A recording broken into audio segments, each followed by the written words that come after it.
دل بھی تو ایک شہر ہے نیا، بہت بڑا شہر ہے دل،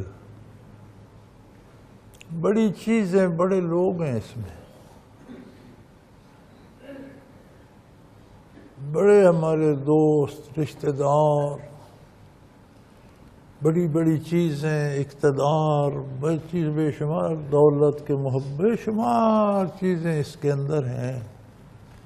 اور بڑی مزے کی بات ہے کہ دل کے شہر میں دشمنوں کے مکان سب سے زیادہ بلند ہیں، اتنے دوست یاد نہیں آتے جتنے دشمن چبھتے ہیں۔ تو پھر شہر میں جو مکان زیادہ پرامیننٹ ہوں، بلند ہوں، وہی نظر آتے۔ دل کی بستی میں دوستوں کے گھر بھی ہیں لیکن دشمنوں کے مکان زیادہ بڑے اور زیادہ کئی منزلہ ہیں، دشمن بھی بستے ہیں۔ یہ سب کچھ بستا ہے، ایک پورا شہر ہے، کیا اس میں کوئی مسجد بھی ہونی نہیں چاہیے؟ کوئی سجدہ گاہ بھی ہونی نہیں چاہیے؟ اس شہر میں کہیں سے کوئی اذان کی آواز بھی آنا نہیں چاہیے؟ تو پھر بندہ دیکھے نا، اس کے دل میں ہے، مسجد ہے، اندر سے اللہ اکبر ہوتی ہے۔ اگر ہوتی ہے تو پھر تو بات سنی جائے گی، نہیں ہے تو پھر پورے شہر میں ایک مسجد نہیں ہے تو پھر بات کون سنے گا، کس کی سنے گا؟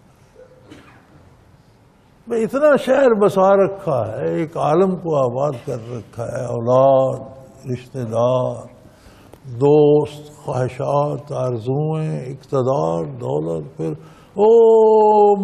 دوستوں سے دشمنوں کے محلے زیادہ بڑے ہیں،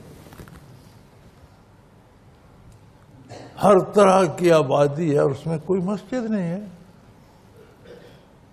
تو کہاں دعا کرو گے؟ اور ایک تو خانہ خدا بھی ہو، اللہ اکبر کی صدائیں 5 وقت آئیں، اس میں رکوع و سجود ہو تو پھر دعائیں بھی قبول ہوں۔ فَلْيَسْتَجِيبُوا لِي وَلْيُؤْمِنُوا بِي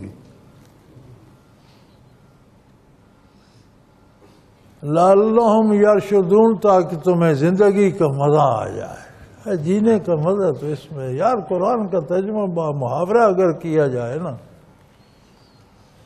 لفظی ترجمہ ہے کہ تاکہ تم فلاح پا جاؤ تمہیں، لیکن محاورہ ترجمہ یہ ہے کہ تمہیں جینے کا مزہ آ جائے، ورنہ جیے تو خاک دیے۔ لڑتے بھڑتے تڑپتے آہیں بھرتے عمر گزاری تو یہ زندگی ہے۔ زندگی تو یہ ہے کہ ہر لمحہ مزہ دے جائے، دکھ آئے تو بھی اللہ کی یاد آئے، سکھ آئے تو بھی اللہ کی یاد۔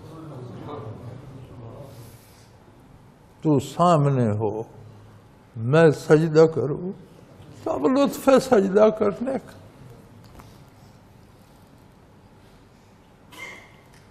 تو اور کہیں، میں اور کہیں، تیرے نام کے سجدے کون کرے؟ جہاں حضور حق ہی نہیں ہے، کون سے سجدے ہیں وہاں؟ پی ٹی پریڈ ہے، ایکسرسائز ہے، ہاتھ منہ دھویا، اٹھے بیٹھے چلے۔